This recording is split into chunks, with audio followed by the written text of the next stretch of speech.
আল্লাহর নামগুলো ধরে যদি দোয়া করেন আল্লাহ ওই দোয়া ফিরায় দেয় না। সুবহানাল্লাহ বলেন। আপনি যদি দোয়ার মধ্যে বলেন ইয়া রহমান, সবাই বলেন ইয়া রহমান, ইয়া রহিম, ইয়া হাইয়্যু, ইয়া কাইয়্যুম, আল্লাহর চমৎকার নামগুলো ধরে ধরে যদি আল্লাহর কাছে ফরিয়াদ করেন, আল্লাহর নামগুলো ডাকেন, আপনার দোয়া মুহূর্তেই কবুল করবে কে? ও আমার গুনাহগার বান্দারা শোনো, জুলুম করেছো, ভুল করেছো, অন্যায় করেছো, আল্লাহর রহমত থেকে নিরাশ হয়ো না। আমরা বিশ্বাসীরা কঠিন কালেও আল্লাহর রহমত থেকে নিরাশ হব না, ঠিক কিনা বলেন? আল্লাহর রহমত থেকে নিরাশ হবেন? ভুল করে ফেলছেন, আরে ভুল তো সবাই করে। পাপ হয়েছে, আরে পাপ তো সবার আছে, আপনারা সবাই পাপী, সবাই পাপী। যত পাপ হোক, ভুল হোক, অন্যায় হোক, অনুতপ্ত হয়ে তওবা করে ওযু করে জায়নামাজটা বিছিয়ে সেজদা দিয়ে চোখের পানি ছাড়েন। চোখের বেয়ে পড়া পানি আল্লাহর কাছে যে কত প্রিয়। অনুতপ্ত বান্দার চোখের পানির ফোঁটা তার চোখ বেয়ে, নাকের ডগা বেয়ে জমিনে ড্রপ করার আগেই আল্লাহর ওই বান্দার সব গুনাহ মাফ করে দেয়। বিষ্ণু ঈসা ইসলাম এভাবে আল্লাহর নামগুলো ধরে ধরে জিকির করতেন, আল্লাহর নাম জপতেন। তিনি বলতেন আসআলুকা বিকুল্লি ইসমিন হুয়া লাক, আল্লাহ তোমার যত নাম আছে সব নামের ওসিলায় তোমার কাছে ফরিয়াদ করি, সব নামের ওসিলায়। আনজালতাহু ফি কিতাবিক, যে নাম তুমি তোমার কিতাবে নাজিল করেছো। আও আল্লামতাহু আহাদাম মিন খালকিক, অথবা তোমার কোন সৃষ্টিকে তোমার নাম তুমি জানিয়েছো। আও ইস্তাসারতা বিহি ফি ইলমিল গায়বি ইনদাক, অথবা গায়েবের জ্ঞানে তুমি তোমার নিজের জন্য ওই নামগুলো সংরক্ষিত রেখে দিয়েছো। সব নামের ওসিলায় তোমার কাছে চাই। সুবহানাল্লাহ পড়েন। তার মানে আল্লাহ তোমার যে নামগুলো আমরা জানি এগুলার ওসিলায়ও চাই, যে নামগুলো আমরা জানি না সেগুলোর ওসিলায়ও চাই। আল্লাহর সব নাম আল্লাহ আমাদেরকে জানায় নাই, কিছু নাম জানিয়েছেন, কিছু নাম তিনি জানান নাই। সুবহানাল্লাহ বলেন। আল্লাহ তাআলা তার কিছু নাম কোরআনে উল্লেখ করেছেন, কিছু নাম স্পেশাল কিছু নবীদেরকে জানিয়েছেন, আর কাউকে জানান নাই। কিছু নাম তিনি কিয়ামতের দিন আমাদের সামনে প্রকাশ করবেন যে এটাও আমার একটা নাম, এটা তোমরা কেউ জানতা না। সুবহানাল্লাহ। সারপ্রাইজ হিসেবে আল্লাহ তাআলা রেখে দিয়েছেন, কেউ জানে না। কিয়ামতের দিন আল্লাহ তাআলা সেই নামগুলো জানাবেন। আর কিছু নাম আছে সেই নামগুলো আল্লাহ কোরআনেও বলে নাই, কোনো নবীরেও জানায় নাই, কিয়ামতের দিনও সারপ্রাইজ হিসেবেও জানাবে না। ওই নামগুলো স্বয়ং খোদ আল্লাহ ছাড়া কেউ জানে না। এজন্য বিশ্বনবী দোয়ার সময় বলতেন আল্লাহ তোমার যে নামগুলো জানি, যে নামগুলো জানি না, সব নামের বরকতে তোমার দরবারে চাই, সব নামের ওসিলায় তোমার কাছে ফরিয়াদ করি। সুবহানাল্লাহ বলেন। তিনি হলেন দয়াময়, তিনি হলেন মেহেরবান, তিনি হলেন the most gracious, the most merciful. তিনি দয়াময়, তিনি অতিশয় মেহেরবান। সুবহানাল্লাহ বলেন। তার দয়ার কোনো শেষ নাই, তার মায়ার কোনো শেষ নাই। আল্লাহ রহমানুন ফিদ দুনিয়া ওয়া রহিমুন ফিল আখিরা। এই দুনিয়ার জন্য আল্লাহ রহমান, দুনিয়াতে আল্লাহ সবাইরে দয়া করে, কাফিররাও করে, মুসলিমরাও করে। আর আখিরাতের জন্য তিনি রহিম, সেখানে কাফির মুশরিকদের জন্য আল্লাহর পক্ষ থেকে কোনো দয়া থাকবে না। চিল্লায় বলেন ঠিক কি না? এজন্য আল্লাহ বললেন আমার মৌলিক একটা নাম হলো রহমান। আল্লাহর পরে অন্য কোন নাম দিয়ে যদি তোমরা আমার নাম প্রকাশ করতে চাও, জপতে চাও, ডাকতে চাও, তোমরা রহমান নামে ডাকো। রব্বুল আলামিন ইরশাদ করেন কুলিদুল্লাহ আও ইদউর রহমান আইয়াম্মা তাদউ ফালাহুল আসমাউল হুসনা। আমাকে আল্লাহ নামে ডাকো কিংবা আমি আল্লাহকে রহমান নামে ডাকো, যে নামেই ডাকো না কেন আমার আছে অনেকগুলো সুন্দর সুন্দর নাম। যে নামেই ডাকো আমি শুনি, ডাকলেই আমি সাড়া দেই। সকালে ডাকলেও সাড়া দেই, দুপুরে ডাকলেও সাড়া দেই, মাঝ রাতেও যদি আমরা বিপদে পড়ি ডাকলে আমাদের ডাকে সাড়া দেয় কে? সবাই বলুন তো, সাড়া দেয় কে? আবার বিশ্বনবী যখন মক্কায় দাওয়াত দিচ্ছিলেন তিনি মাঝে মাঝে আল্লাহর নাম বলছিলেন, মাঝে মাঝে তিনি রহমান নাম বলছিলেন।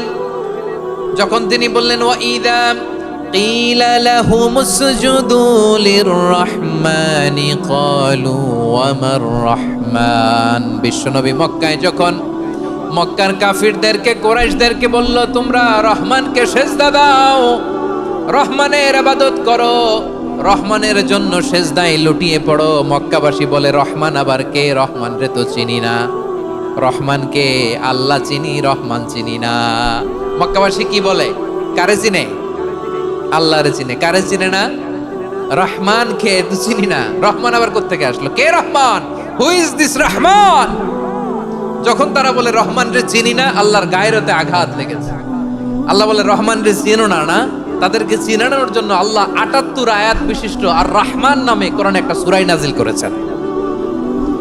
যখন মক্কার কুরাইশরা বলে আল্লাহ চিনি, রহমান চিনি না, আল্লাহ বলে রহমান রে চিনো না, তাহলে চিনে না ও রহমান নামে তিনি ৭৮ আয়াত বিশিষ্ট কালামুল্লাহ মাজিদে একটা গোটা সূরা নাজিল করে দিয়েছেন। তিনি নাজিল করলেন আর রহমানু আল্লামাল কুরআনা খালাকাল ইনসানা আল্লামাহুল বায়ান।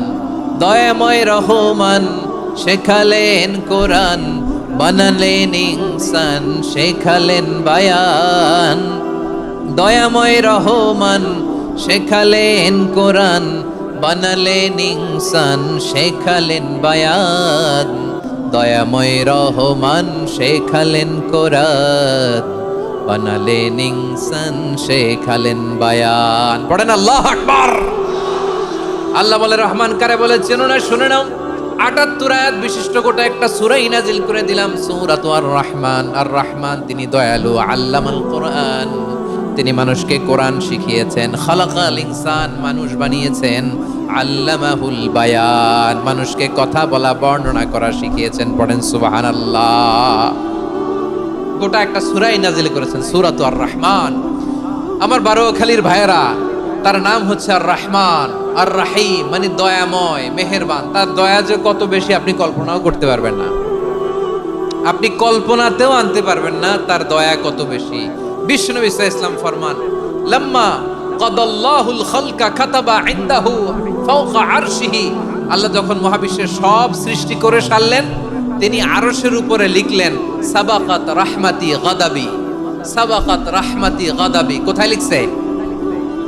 আরশের উপরে। আওয়াজ করে বলেন তো কোথায় লিখেছে? আরশের উপরে আল্লাহ লিখলেন সাবাকাত রাহমাতি গাদাবি।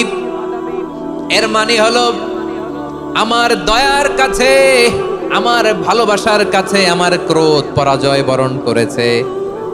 আমার দয়ার কাছে আমার রাগ কিংবা ক্রোধ পরাজয় বরণ করেছে। মানে আমি আল্লাহর দয়া আছে, আবার আমি আল্লাহর ক্রোধ বা রাগ আছে, কিন্তু আমি আল্লাহর রাগের চেয়ে দয়া বেশি। আওয়াজ করে বলেন, আল্লাহর রাগ বেশি না দয়া বেশি? আল্লাহর যদি রাগ থাকতো আমরা বাঁচতে পারতাম?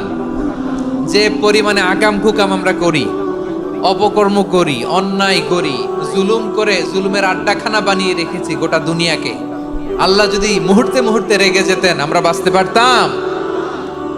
মহাবিশ্ব সৃষ্টির পরেই তিনি আরশের উপরে লিখেছেন সাবাকাত রাহমাতি গাদাবি, মানে আমি আমার দয়ার কাছে আমি আল্লাহর ক্রোধ, রাগ, ক্ষোভ এটা পরাজিত হয়েছে। সুবহানাল্লাহ বলেন। আবার বিষ্ণু বললেন জাআলাল্লাহুর রাহমাতা মিয়াতা জুজ, আল্লাহ দয়ার ভালোবাসাকে 100 টুকরা করলেন। 99 টুকরা দয়া মায়া ভালোবাসা আল্লাহ নিজের কাছে রেখে দিলেন, আর 1 টুকরা দয়া মায়া ভালোবাসা আল্লাহ গোটা বিশ্বের সবার মাঝে ঢেলে দিলেন।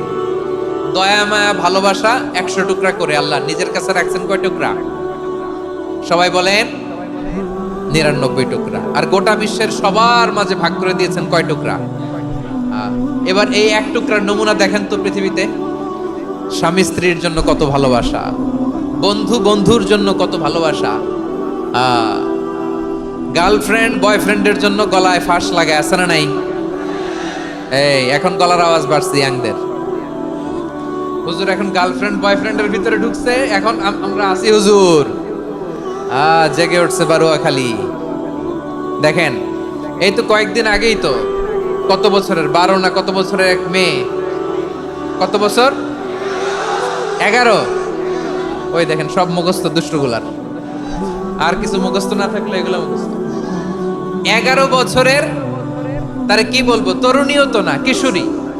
এই কিশোরী ভালোবাসার টানে বাপ মা থুইয়া চলে গেছে কোথায়? দেখেন ভালোবাসারে আল্লাহ 100 টুকরা করেছেন, 99 টুকরা ভালোবাসা আল্লাহ নিজের জন্য রেখেছেন, 1 টুকরা আমাদের সবাইকে ভাগ করে দিয়েছে।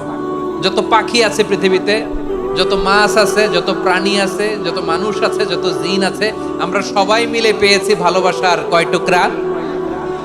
আর আরশে আজিমের অধিপতি আল্লাহ, তিনি তার কাছে ভালোবাসা রেখে দিয়েছেন কয় টুকরা? তাহলে এবার আওয়াজ করে বলেন, আল্লাহর রাগ বেশি নাকি দয়া বেশি? আল্লাহ তুমি দয়ার সাগর, রহমানুর রহিম, তোমার দয়াই পূর্ণ আমার সারা নিশিদিন। সবাই পড়েন, আল্লাহ তুমি দয়ার সাগর, রহমানুর রহিম, তোমার দয়াই পূর্ণ আমার সারা নিশিদিন। আল্লাহু আকবার। আল্লাহ বলেন, রাহমাতি ওয়াসিআত কুল্লা শাই, গোটা বিশ্বের সব জায়গায় আমি আল্লাহর রহমত বিস্তৃত, এমন কোন জায়গা নাই যেখানে আমি আল্লাহর রহমত নাই। ঠিক কিনা বলেন? এমন কোন জায়গা নাই আমি আল্লাহর রহমত নাই। আমি আল্লাহর রহমত ছাড়া গাছের একটা পাতা নড়ে না। আমি আল্লাহর দয়ার রহমত ছাড়া গাছের একটা পাতা পড়ে না। আমি আল্লাহর দয়ার রহমত ছাড়া আকাশ থেকে এক ফোঁটা বৃষ্টি ঝরে না। তিনি হলেন রহমান, তিনি হলেন রাহিম। ঠিক কিনা বলে? তিনি হলেন আর রহমান, তিনি হলেন আর রাহিম। তার দয়ার কোনো শেষ নাই, তার মায়ার কোনো